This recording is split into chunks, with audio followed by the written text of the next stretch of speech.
योग दर्शन समाधिपाद में हम सूत्र 10 तक देख लिए हैं। पिछले पाठ में किसी कारण से कक्षा रिकॉर्डिंग नहीं हो पाया था, तो जो दूर दूर से देखते हैं ऑनलाइन यूट्यूब के माध्यम से देश विदेश से, तो उनके लिए पुनः हम एक बार सूत्र 10 को थोड़ा आवृत्ति कर लेंगे। जो पढ़े थे गूगल मीट के माध्यम से उनको तो आवृत्ति हो जाएगी, और जो नहीं पढ़े थे उनको पुनः उनकी भी आवृत्ति के लिए क्रम के लिए। तो कल हम देखे थे सूत्र 10, ते प्रतिप्रसव हेयाः सूक्ष्माः।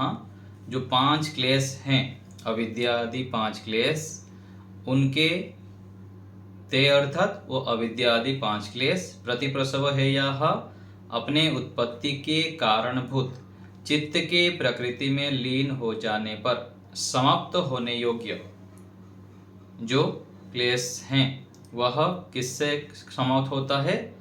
सूक्ष्माः क्रिया योग और विवेक ख्याति के द्वारा निर्बलता को प्राप्त होते होते भुने बीज के समान हो जाते हैं। तो ये 2 उपाय यहाँ बता रहे हैं कि जो 5 क्लेश हैं उनको सूक्ष्म करने के लिए, उसको नष्ट करने के लिए, निर्बल करने के लिए उपाय बता रहे हैं कि क्रिया योग और विवेक ख्याति। क्रिया योग क्या है? तप, स्वाध्याय, ईश्वर प्रणिधान। और विवेक ख्याति सत्वपुरुषयोः शुद्धि साम्ये कैवल्यम कहा गया। तो विवेक ख्याति जो आया था पीछे, बुद्धि और जीवात्मा का पृथक पृथक ज्ञान, ये विवेक ख्याति है। तो इसके विषय में हम कल जो योगार्थ प्रकाश में देखे थे कि 5 क्लेशों से छूटकर जीवात्मा के मोक्ष तक पहुंचने का कुछ साधन बताए हैं। यहाँ प्रथम उपाय बता दिए कि साधक ईश्वर, जीव और प्रकृति विकृति इनके स्वरूप को ठीक ठीक जाने। दूसरा उपाय बताया कि निष्काम कर्म को व्यवहार में लावे। तीसरा अष्टांग योग का अनुष्ठान करना। चौथा है योगाभ्यासी वेद वेत्ता सत्पुरुषों का संग करे। जितना हम अच्छे संगति करते हैं, विशेष महापुरुषों के सानिध्य में बैठते उठते हैं, उनके जीवन को देखते हैं, हमारे जीवन में अत्यधिक परिवर्तन होता है, हम शीघ्रता से उन्नति को प्राप्त कर लेते हैं। और इसमें बताया गया था कि अधिकार रहित हो जाता है। तो जब तक चित्त शरीर के साथ युक्त रहता है, तब तक शरीर के हिसाब से जीवात्मा के अधिकार में रहता है। और जब चित्त अपना कार्य पूरा कर देता है, भोग और अपवर्ग को सिद्ध कर देता है, उसके बाद फिर वह अपवर्ग को प्राप्त कर लेता है। उतना ही चित्त का प्रयोजन है। और आगे कल बताया गया था कि यह चेत अवेदित सत्यमस्ति नोचेत महति विनष्टि। यदि इसी जीवन में ईश्वर को प्राप्त कर लिए तो सफलता है, ठीक है, नहीं तो महान विनाश कर लिए और यह हमारे लिए बहुत बड़ी हानि है। बुद्धिमान व्यक्ति कभी भी अपना हानि नहीं चाहता है, सदा वो लाभ ही लाभ देखेगा। यहाँ तो हम व्यापार धंधा में सब जगह पर लाभ देखते हैं, किंतु अपने व्यक्तिगत जीवन के ऊपर जब देखेंगे, स्वयं के ऊपर, मेरे जीवन की सफलता सार्थकता किस में है, तो इससे जब इस प्रकार विचार करते हैं तब हमें पता लगता है कि मनुष्य जीवन की सार्थकता तब है जब हम ईश्वर को जान लेते हैं अथवा ईश्वर की आज्ञा पालन में अत्यधिक तत्पर रहते हैं। मुमुक्षत्व कहा गया सत्यार्थ प्रकाश में। मुमुक्षत्व क्या है? जैसे भूखे को भोजन के सिवाय कुछ भी नहीं दिखता, उसके सामने चाहे करोड़ों रुपया भी रख लें, गाड़ी मकान बंगला कुछ भी रख दीजिए, भोजन के समय तो भूख ही उसको जरूरी है, जो भोजन आवश्यक है। ऐसे ही साधक व्यक्ति, जो योगाभ्यासी व्यक्ति है, उसके लिए केवल ईश्वर ही प्रिय होता है। सुबह से लेकर शाम तक वह ईश्वर से संबंध जोड़ते हुए रहता है, क्योंकि यहाँ संसार में व्यक्ति उससे भी हमको दुख मिलेगा, वस्तुओं से मिलता है, संबंधों से, अलग अलग जगह पर दुख छिपा हुआ है और हमको गिराने के लिए, नीचे उतरने के लिए अधिक समय नहीं लगता है। तो उस समय में हमको, जब ईश्वर से जुड़ा हुआ रहेगा हम रहेंगे, तो इन बाह्य परिस्थितियों से हम घबराएंगे नहीं और वहां पर हम डट के सामना कर पाएंगे और हम ईश्वर से जुड़े हुए रहने पर उसके सामना करने में भी सफल हो जाते हैं और वहां पर चित्त को शांत रख पाते हैं, नहीं तो फिर अस्थिर हो जाते हैं हम। तो इसलिए कहा जाता है कि परमात्मा को जानना ही जीवन की सफलता है और उसके लिए क्रिया योग और विवेक ख्याति को प्राप्त करना। और सूत्र 10 में जो प्रतिपसव शब्द पढ़ा है, इसको ऐसा समझना चाहिए कि 5 क्लेशों का उत्पादक कारण प्रकृति है, उसी से क्लेशों का प्रसव अर्थात उत्पत्ति होती है। सतोगुण से तो नहीं होता है, सतोगुण तो अपने आप में अच्छा है, लेकिन रजोगुण और जो तमोगुण है उसके कारण व्यक्ति पतन में जाता है, क्लेशों से अधिक युक्त होता है। तो प्रकृति की वास्तविक स्वरूप को जब हम जानते हैं तो क्लेशों को नष्ट करने में सहायता मिलती है। तो जब चित्त के द्वारा भोग और अपवर्ग सिद्ध हो जाते हैं तो उसकी आवश्यकता नहीं रहती, तो मोक्ष हो जाता है, अतः उसका प्रतिपसव हो जाता है, अर्थात वह अपने उपादान कारण में लीन हो जाता है। तो ये था सूत्र संख्या 10, ते प्रतिपसव हेयाः सूक्ष्माः। आगे सूत्र संख्या 11 देखिए, अवतरणिका। अवतरणिका में कहते हैं कि बीज रूप को प्राप्त परंतु नष्ट ना हुए क्लेशों की स्थिति, बीज रूप में तो प्राप्त हो गए और नष्ट नहीं हुए, तो उनकी स्थिति क्या होती है? जो अंतिम में रहते हैं, पहले क्या हुआ, जो विवेक ख्याति और तब जो क्रिया योग का अनुष्ठान करेंगे तो वो निर्बल हो जाता है, कमजोर हो जाते हैं। फिर उससे आगे क्या करेंगे? उनको पूरा हटाने का, नष्ट करने का, दग्ध बीज भाव करने का क्या उपाय है उसको बता रहे हैं। सूत्र 11 है ध्यान हेयास्तद्वृत्तयः। शब्दार्थ है ध्यान हेयाः, क्रिया योग से निर्बल की हुई विवेक ख्याति के द्वारा हटाने योग्य, तद्वृत्तयः उन 5 क्लेशों की स्थूल वृत्तियां हैं। सूत्रार्थ देखिए, उन 5 क्लेशों की स्थूल वृत्तियां जो क्रिया योग से निर्बल कर दी गई है, वे विवेक ख्याति के द्वारा त्यागने योग्य है। तो जो निर्बल हो गए थे उनको फिर विवेक ख्याति विशेष और भी ऊंची स्थिति को प्राप्त करते हुए उसको हमको नष्ट करना है, हटाना है। पहले भी विवेक ख्याति बताए थे, क्रिया योग बताए थे, वो भी एक साधन हो गया, लेकिन विवेक ख्याति के भी अलग अलग स्तर है। जो विशेष ऊंचे विवेक ख्याति की स्थिति हो जाएगी वहां पर हम शीघ्रता से हटा पाएंगे, उसको दूर कर पाएंगे। योगार्थ प्रकाश, इस सूत्र में ध्यान अर्थात प्रसंख्यान के द्वारा क्लेशों की वृत्तियों को दूर करने का कथन है। तो जो क्लेश हैं उसको नष्ट करने का उपाय यहाँ बता दिए, ध्यान का बार बार अभ्यास करना। प्रथम, क्लेशों की स्थूल वृत्तियां क्रिया योग के द्वारा निर्बल बना दी जाती है। तप, स्वाध्याय और ईश्वर प्रणिधान क्रिया योग, इसके द्वारा निर्बल हो गए। उसके पश्चात विवेक ख्याति के द्वारा परंपरा से क्लेशों की दग्धबीज भाव अवस्था आ जाती है।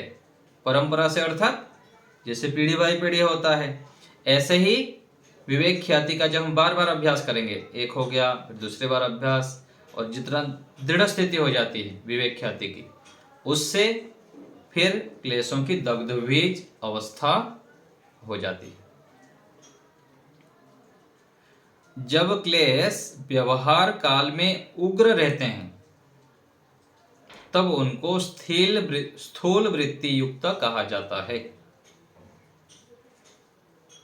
क्लेश जब व्यवहार काल में उग्र अवस्था में, मतलब अपने कंट्रोल में नहीं, ऐसे भी हो जाते हैं ना, हम ऐसे ऐसे व्यवहार में क्रियाएं कर लेते हैं कि हम समझ भी नहीं पाते हम क्या कर रहे हैं, क्या बोल रहे हैं, कैसे व्यवहार कर रहे हैं। फिर बाद में लगता है कि ऐसे व्यवहार नहीं करना था, मेरे को ऐसे नहीं बोलना था।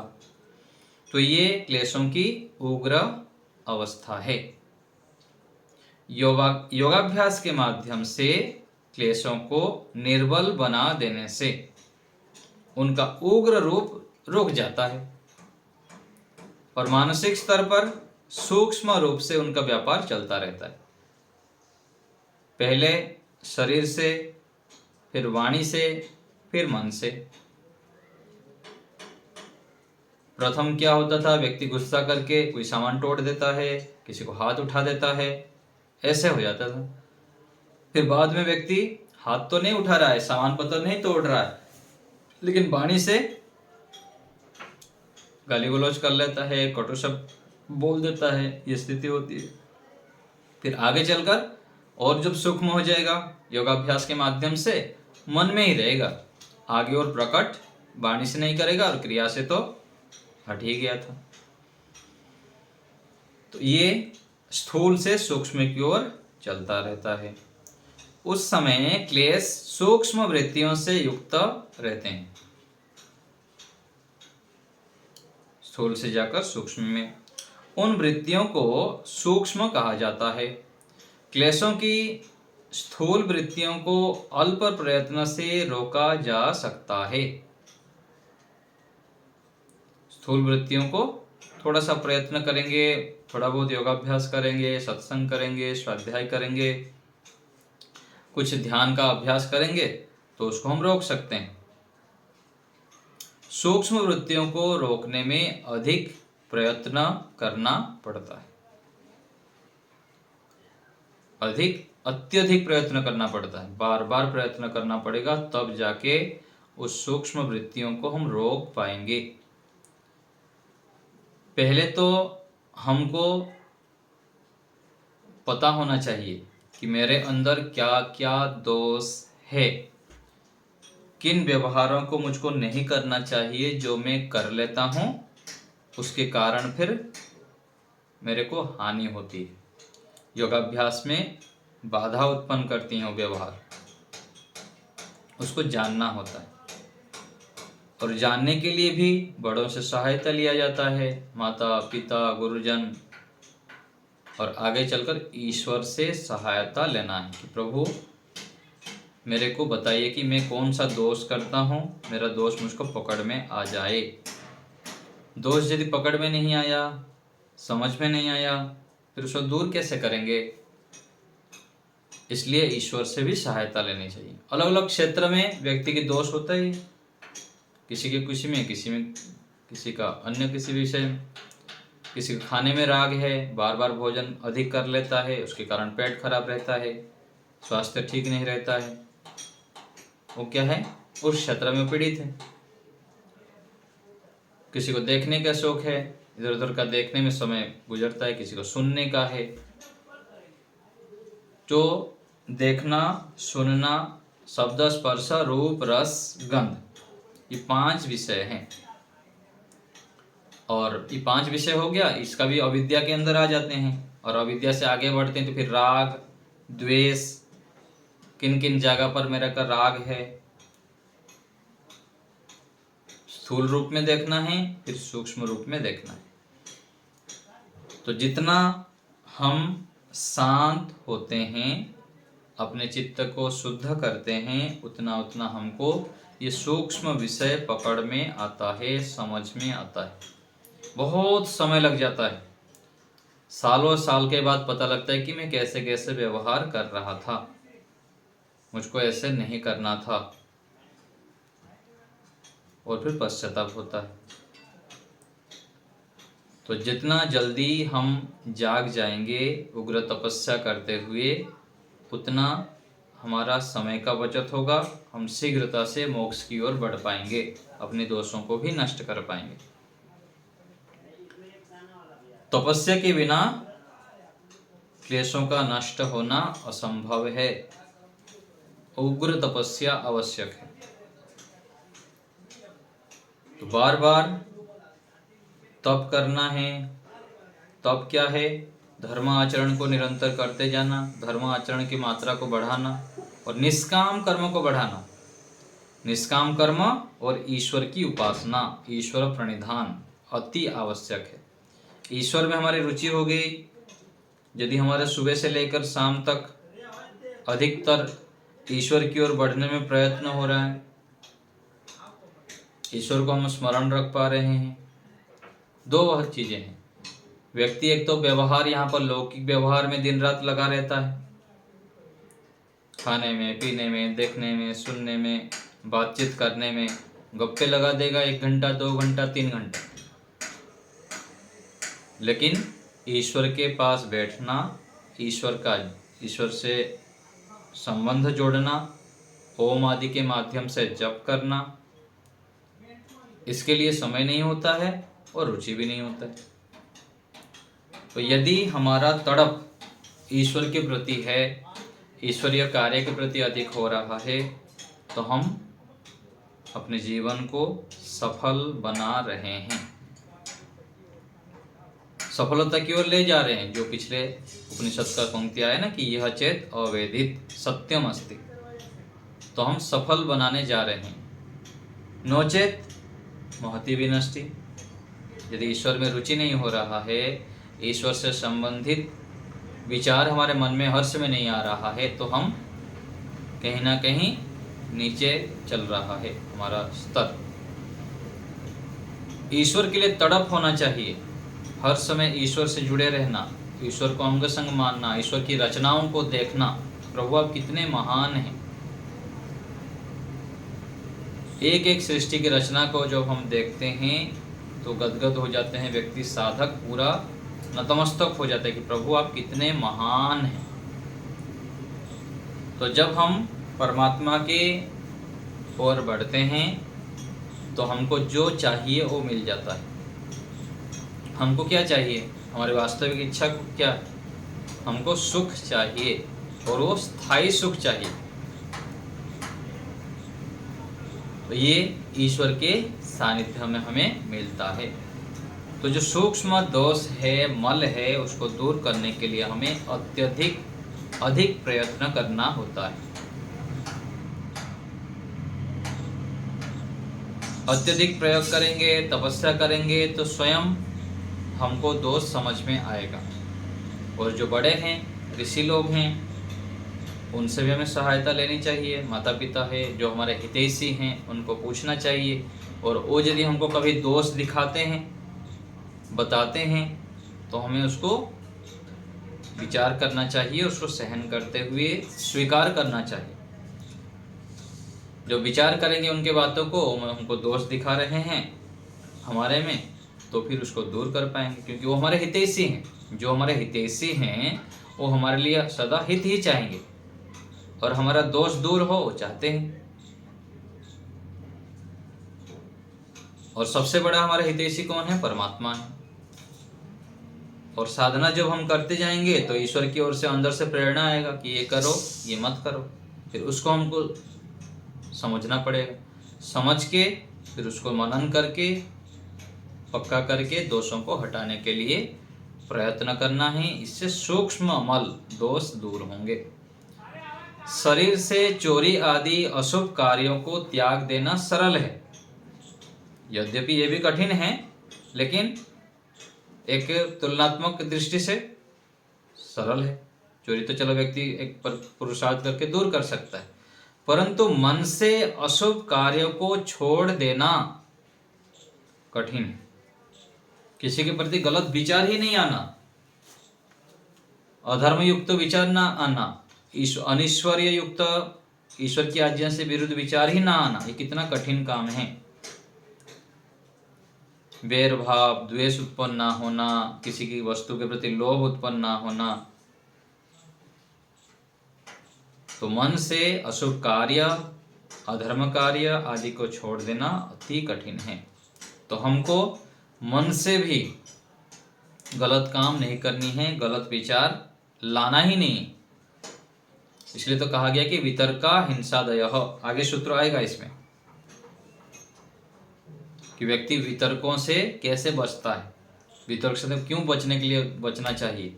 इससे क्या होगा, दुख, अज्ञान, अनंत फल मिलता है। यदि मन में भी हम गलत विचार लाएंगे, बैर भाव द्वेष लाएंगे, तो उसमें दुख होता है। एक तो हम अच्छे किसी के विषय में सोचते हैं तो कितने अनुकूलता प्रतीति होती है, और बुरे सोचने पर प्रतिकूलता होती है, अशांत हो जाते हैं हम, अज्ञान उत्पन्न होता है, और फिर संस्कार बनते बनते अगले कई जन्मों तक चलेगा। तो मन में भी गलत विचार लाना ही नहीं है, क्योंकि कोई भी विचार हम लाते हैं अच्छे लाएंगे तो फिर मल्टीप्लाई होगा, डबल ट्रिपल ऐसे बढ़ता जाएगा, और बुरा विचार लाएंगे तो भी फिर बढ़ता रहेगा। तो तुरंत गलत विचारों को हटाना है, मन में रखना नहीं। फिर यदि हम अच्छे कार्य में लग जाएंगे, सत्संग, स्वाध्याय, ईश्वर से संबंधित विचार ले आएंगे तो गलत विचार हट जाएगा। साधक जैसे जैसे स्थूल दोषों को जानकर उनको दूर करता जाता है, वैसे वैसे उसको अपने सूक्ष्म दोष दिखाई देने लगते हैं। ये स्थूल दोषों को हटाए नहीं तो सूक्ष्म दोष कैसे दिखेंगे।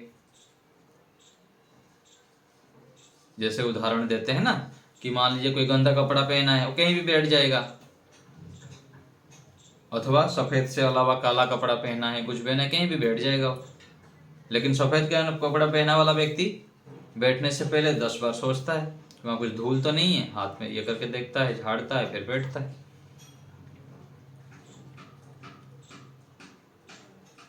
व्यक्ति बाहर कुछ भी जाते हैं, खा लेते हैं, बाजार में कभी भी कुछ खा लिए, दिन भर घर में कुछ ना कुछ, कभी कोई चाय खा लिया, कभी कुछ खा लिया, कभी कुछ खा लिया,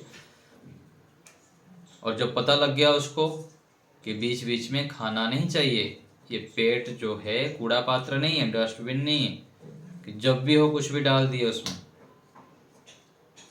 जब अग्नि जलता है, कुछ भी मुंह में डालते हैं तो फिर अंदर सिस्टम शुरू हो जाता है। बार बार डालने से पाचन शक्ति खराब होती है, जो शरीर के तंत्र है, वात पित्त कफ है, पाचन शक्ति खराब होने पर वात पित्त कफ भी असंतुलन हो जाता है। असंतुलन होने से फिर रोग होते हैं, फिर तमोगुण रजोगुण से युक्त हो जाते हैं, फिर ध्यान साधना और अच्छे कार्य सब छूट जाता है, अच्छे कार्य में रुचि नहीं होती। न खाने का समय है, ना सोने का, ना जागने का। ये सब क्या है, स्थूल दोष है। इनको जानकर जब हम हटाते हैं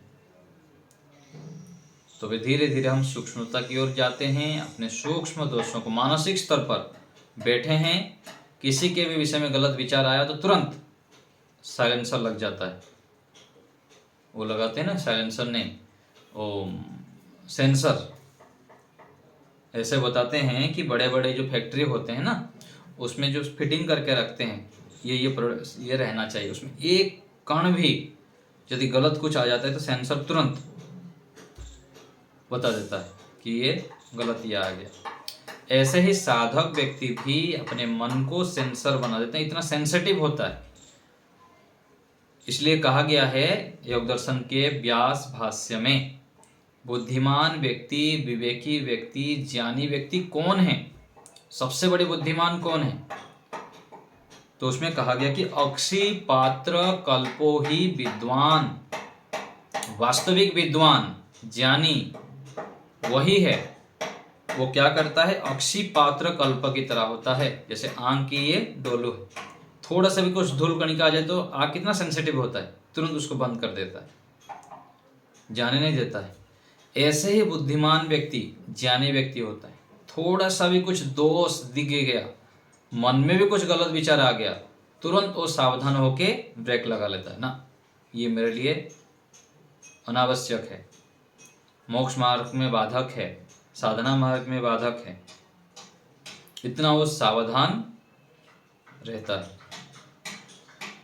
और ये धीरे धीरे धीरे कर हो ही जाएगा स्वतः। जब हम साधना मार्ग पर बढ़ते जाएंगे, स्वाध्याय, सत्संग, निष्काम कर्म, पुरुषार्थी होंगे, तो धीरे धीरे हमारा मन, चित्त, हम स्वयं ऐसे बन जाते हैं कि हम दोषों को स्वीकार ही नहीं कर सकते। जैसे उदाहरण बोलते हैं, हमको कोई शराब देने लग जाए, कोई मांस मछली देने लग जाए, हम खाएंगे ही नहीं, चाहे करोड़ों रुपया दे जाए, संसार ही दे दे। क्यों? क्योंकि वो हमको दोष युक्त दिखता है, हमारे लिए हानिकारक दिखता है, हम उसको ग्रहण करना नहीं चाहते हैं। ऐसे ही आगे चलकर धीरे धीरे विचारों के स्तर पर भी किसी के प्रति राग, द्वेष, क्रोध आदि की भावना आते ही तुरंत साधक सावधान हो जाता है। फिर परमात्मा से जुड़ते हुए ईश्वर से सहायता लेकर वह ईश्वर से जुड़ जाता है। ईश्वर से जुड़ जाने पर ईश्वर क्या है? वज्र रूप है, परमात्मा का स्मरण, परमात्मा का सानिध्य। ईश्वर हमें सहायता करते हैं और दोषों से रक्षा करते हैं। तो ये हो गया। तो साधक जैसे जैसे स्थूल दोषों को जानकर उनको दूर करता जाता है, वैसे वैसे उसको अपने सूक्ष्म दोष दिखाई देने लगते हैं। उन सूक्ष्म दोषों को दूर करने पर उनसे भी सूक्ष्म दोष परिज्ञान होते हैं। देखिए कैसे कैसे दोष हमारे अंदर हैं। हमारे अंदर अविद्या का, अज्ञान का पहाड़ है, हिमालय पर्वत, ऐसे गुरुजन लोग बताते हैं। और ये वास्तविकता है। कितनी मेहनत करनी पड़ेगी। यह सूक्ष्म दोषों को जानना, उनको दूर करना और संप्रज्ञात समाधि पर्यंत चलता रहता है। इन दोषों की सूक्ष्म स्थिति को देखकर साधक को कभी भी निराश नहीं होना चाहिए। साधक बहुत सालों तक मेहनत करता है, फिर देखता है अरे जिस स्थिति से मैं शुरू हुआ था वही दोष मेरे अंदर आ जा रहा है, फिर क्या मैं साधना कर रहा हूँ, क्या मैं आध्यात्मवादी बोल रहा हूँ अपने आप को। ऐसे बोल के भी व्यक्ति साधक निराश हो जाता है। लेकिन वहां पर निराश नहीं होना है, बार बार प्रयत्न करना है। अभी हम 20 साल, 30 साल, 40 साल मेहनत किए हैं, 40 जन्मों में कितना हम गलत काम किए होंगे, कैसे कैसे संस्कार हमारे बने होंगे, तो उसके लिए पुरुषार्थ करनी पड़ेगी। ऐसे विचार लाते हुए सावधान रहना है, आगे दोष ना हो और निराश भी नहीं होना है। क्योंकि ज्ञान पूर्वक अभ्यास करने से अवश्य ही सफलता मिलती है। तो ऐसे हमें समझना चाहिए, क्लेशों को दूर करना, उनको कमजोर करना, बार बार ध्यान का अभ्यास करना है। ऐसे करने पर क्लेशों को हम निर्मूल कर सकते हैं, दूर कर सकते हैं और हम फिर सुख शांति और जो हम चाहते हैं वो प्राप्त कर सकते हैं। तो सूत्र 11 हमारा हो गया। अभी कुछ पूछना हो तो बताइए।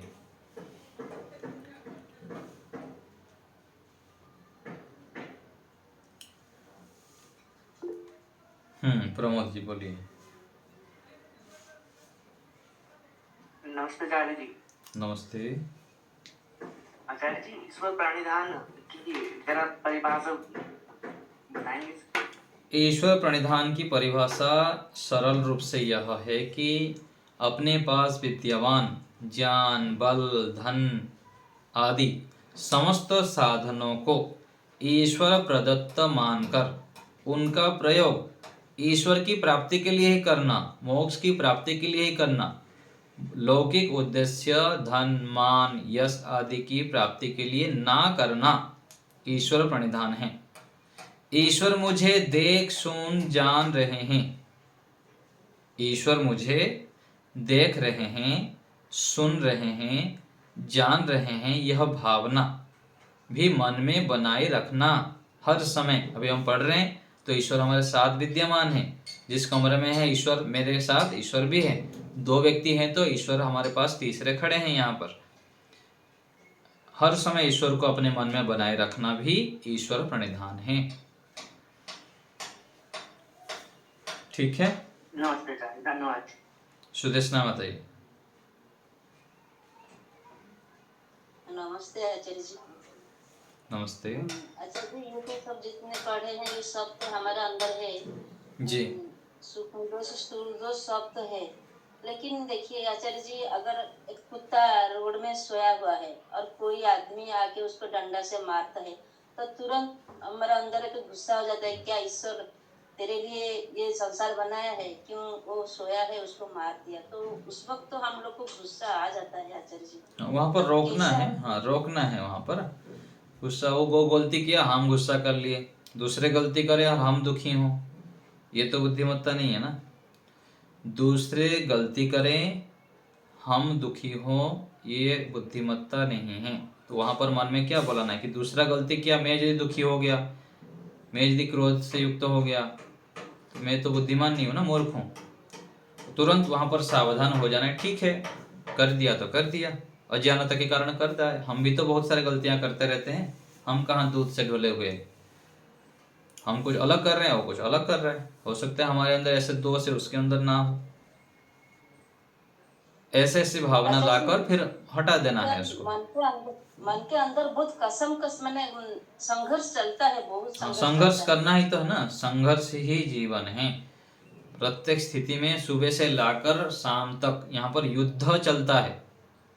क्या चलता है? युद्ध। शरीर से, वाणी से, मन से। कोई भी गलत काम नहीं हो जाए तो उसको रोकने के लिए युद्ध करना पड़ेगा। जिसके साथ व्यवहार करेंगे, आप शांत होकर बैठे रहेंगे, दूसरे आके आपको मिथ्या आरोप लगाएंगे, कुछ ना कुछ बोलेंगे, उलट पुलट आपके ऊपर इंजाम लगाएंगे। बाहर निकलेंगे बाजार में, आप सीट ठीक जा रहे हैं, कोई आके धक्का देगा, आपको ठोक देगा, आपको आपकी गाड़ी तोड़ देगा, आपका साइकिल तोड़ देगा। ये सब यहाँ चलेगा, यहाँ युद्ध ही चल रहा है। अपने गलती से, दूसरे के गलती से, यहाँ पर दुख मिलता ही है। स्वयं जितना भी ठीक चलेंगे, दूसरे वाला दुख आपको दे सकता है। क्योंकि हाँ, आप तो ठीक चल पड़े, आप तो ज्ञानी बन गए, सत्संग करते हैं, स्वाध्याय करते हैं, दूसरा तो करता नहीं है। वो अपनी मूर्खता के कारण वो गलती करेगा, आपको दुख देगा। ये पहले से सोच के रखना है। जो पहले से सोच के रखेंगे तो फिर शांत रह सकते हैं, मस्त रह सकते हैं। तो आचार्य जी, कोई अन्याय करेगा तब भी हम चुप रहेंगे? लड़ाई करिए, यदि आपको लगता है कि लड़ाई करने से आपको आपकी लाभ है तो लड़ाई करिए। लड़ाई करते करते करते जब आप थक जाएंगे, जब आपको तत्वज्ञान हो जाएगा कि लड़ाई करने से अच्छा है कि सहन कर लेना है। जहाँ अति आवश्यक होगा वहां लड़ाई करेंगे, नहीं तो फिर सहन करना ही आपको अंतिम में दिखेगा, आपको उसका परिणाम। क्योंकि 50 बार लड़ाई करेंगे तो उसका परिणाम होगा लड़ाई करने से अधिक हम ही अशांत हो गए, खिन्न हो गए, हमारे चित्त ही चंचल हो गया, समय सामर्थ्य व्यर्थ गया। तो 50 बार से 40 बार लड़ाई करके आपको हानि हुई और 10 बार लाभ दिखेगा, तो बोलेगे चलो लड़ाई नहीं करना है, बस शांत रह जाना है। ठीक और है। किसी को कुछ समझाएंगे भी नहीं, अगर वो समझेगा तो कुछ समझा पाएंगे? समझना चाहता है तो समझा देनी है, लेकिन अधिकांश व्यक्ति समझना चाहते नहीं हैं। वो अपने आप को आपसे अधिक बुद्धिमान मानते हैं, गुणवान मानते हैं, ज्ञानी मानते हैं, तो आपका क्यों समझेगा वो? यदि समझने वाला होता तो गलती थोड़ी करता। इसलिए आवश्यक लगे तो समझाना चाहिए, नहीं तो अपना शांत रहना चाहिए। दूसरे को सुधारने के इसमें अपना समय सामर्थ्य को नहीं बर्बाद करना चाहिए। योग्य व्यक्ति हो, समझना चाहता है तो समझा सकते हैं। निर्मला माता जी। धन्यवाद। नमस्ते आचार्य जी। नमस्ते। पहला तो ये है कि जैसे वो हम विचार, मन में सूक्ष्म विचार आते हैं, तो एक तो वो सब्जेक्ट मणि जैसे आपने बताया था, मन को अच्छे विचार आते हैं तो बड़ा उत्साह पैदा होगा। हाँ। और वैसे विचार रहेंगे तो फिर वह वैसे ही दिखेगा। जी जी। तो ये ऐसे ऐसे जो है देखने से, और कई बार जो है ऐसे लोगों के आलम्बन से, कुछ ऐसे लोग हैं मांसाहारी, जैसे कल हम फ्लोरिडा में आजकल गए थे 2-3 दिन के लिए, ये इसमें मैक्सिको की खाड़ी है। हाँ तो जी। वहां पर वो मछलियों को पकड़ने वाले, मांस खाने वाले कर रहे हैं, तो वो मतलब उनको बांट रहे हैं, उनको लो मछली खाओ लो। हाँ हाँ जी। उन लोगों के प्रति कैसे कुछ रोकना नहीं है ना, रोकना नहीं है, रोकना चाहे तब भी लाभ नहीं है, बस वहां से चुपचाप साइड होके चला जाना है। हाँ, कुछ ऐसे लोगों के आलम्बन से थोड़ा हाँ, चित्त ये होता है, ये होगा, यहाँ पर होता ही है, लेकिन वहां पर बुद्धिमत्ता यह है कि शांत होके अपना काम करना। और यदि आप योग्य हैं, अधिकारी व्यक्ति हैं, आपके हाथ में सोचते हैं कि इसको मैं बदल सकता हूँ, कोई बड़े अधिकारी को बोल के उसके माध्यम से इसको रोक सकता हूँ, तो करिए। नहीं तो उनके साथ झगड़ा करना अथवा उसको देख के दुखी हो जाना, ये ठीक नहीं है। साइड होके चले जाना ही बुद्धिमत्ता है। यदि समर्थ हैं तो बदल सकते हैं तो बदले। उस आलम्बन को दूर भी तो नहीं कर सकते, मतलब कई निरूप ऐसे नहीं लोग कर सकते ना, यहाँ नहीं कर सकते हैं। आप घर में भी दूसरे के गलती से परेशान होंगे, बाहर भी निकलेंगे तो दूसरे की गलती से परेशान होंगे। यहाँ तो लोग परेशान करने के लिए तैयार हैं। बस जितना हो सके शांत रहें, एकांत में रहें, लोगों से बच के रहें, तब मस्त रहेंगे आप। जितना अनिवार्य है तो करना ही पड़ेगा, बिना किए यहाँ तो जीवन चलता ही नहीं। अनिवार्य जितना लगता है उतना व्यवहार करें, वहां भी संभलते संभलते हुए, बच के, सबसे बचते बचते। मतलब वो कुछ कह दे तो सहन करना। हाँ जी, हाँ जी। सविता माता जी, धन्यवाद जी आचार्य। नमस्ते आचार्य जी। नमस्ते। आचार्य जी, ये क्लोजों की स्थूल वृत्तियों को अल्प प्रयत्न से कैसे रोका जा सकता है आचार्य जी? अल्प प्रयत्न मतलब ये कह रहे हैं कि मान लीजिए आपको दोषों को हटाना है, तो मान लीजिए आप 10% का मेहनत करेंगे तो स्थूल हट जाएंगे। जी। और भी जो सूक्ष्म हैं, बड़े बड़े दोष हैं, उसके लिए 50% मेहनत करना पड़ेगा। और अधिक मेहनत करने के लिए, दोषों को हटाने के लिए 100% मेहनत करना पड़ेगा। तो इस रूप में समझा रहे हैं। बहुत सारे दोष हैं हमारे अंदर, कुछ मोटे मोटे दोष है, वो धीरे धीरे सत्संग करते हैं, स्वाध्याय करते हैं तो हमारे ये सब छूट चुका है। जैसे सामान्य लोग जैसे खा लेते हैं, पी लेते हैं, सो लेते हैं, दिनचर्या कर लेते हैं, हम तो ऐसे नहीं करते हैं ना। जो सत्संग स्वाध्याय हम लोग करते हैं तो ना मांस मछली खाते हैं, ना अनावश्यक इधर उधर का हम समय बर्बाद करते हैं, और बहुत सारी चीज़ों से हम बचे हुए हैं। ये सब मोटे मोटे हम बच गए हैं, लेकिन उससे आगे सूक्ष्म में जाना है, और भी सूक्ष्म में जाना है हमको। यदि हमको विशेष स्थिति में पहुंचना है, मोक्ष प्राप्त करना है, दुखों को हटाना है, तो ये धीरे धीरे होगा। ठीक है, धन्यवाद आचार्य जी। प्रतिमा माता जी। हाँ जी, नमस्ते। वो तो कॉन्ट्राडिक्ट करते हैं ना आचार्य जी। कभी हम कुछ नहीं बोलना है, जो जहाँ अन्य अधर्म होता है वो जो पान का कर थूकते हैं तो दुकान के सामने, और सब घर के सामने कुछ लोग थूकते हैं। मैं तो बोल देती हूँ ये थूकने का जगह नहीं है, वो सिर्फ मुझे चाहते हैं और कुछ नहीं। में तो उधर ना हम लोग जो हम लोग तो चलते हैं ना, जहाँ तो ठीक नहीं है ना। जहाँ पर आवश्यक है वहाँ पर बोलना चाहिए। थोड़ा मुँह तो चल जाएगा, वो तो बोलना पड़ता है, नहीं तो फिर कैसे होगा। थोड़ा मोड़ा जहाँ पर होता है वहाँ बोल देना चाहिए व्यवहार में। लेकिन अधिक की स्थिति है, मान लीजिए कहीं पर ऐसी स्थितियाँ होती है कि झगड़ा होने की स्थिति है और बार बार बोलने पर भी मान ही नहीं रहा है वो व्यक्ति, तो वहाँ पर फिर, हाँ वहाँ पर जी, तो वहाँ पर फिर शांत रह जाना ही बुद्धिमत्ता है। साधक व्यक्ति ये सब चीज़ों में उलझेगा तो फिर बैर भाव हो जाता है, द्वेष उत्पन्न हो जाता है, क्रोध आ जाता है मन में। तो इस समय फिर प्रतिपक्ष भावना करके शांत चला जाना चाहिए, चुपचाप दूसरे विचार ले आना चाहिए। क्योंकि दुष्ट लोग तो दुष्टता में हटेंगे नहीं पीछे, वो करते ही रहेंगे। तो वहाँ सावधानी पूर्वक देखना पड़ेगा, जहाँ अति आवश्यक है करें, नहीं तो शांत रहे। ठीक है, मीना माता जी बोलिए। मीना माता जी कुछ बोलिए।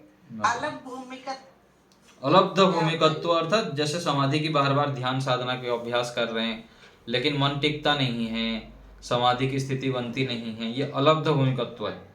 भूमि को प्राप्त ना होना, लब्ध ना होना।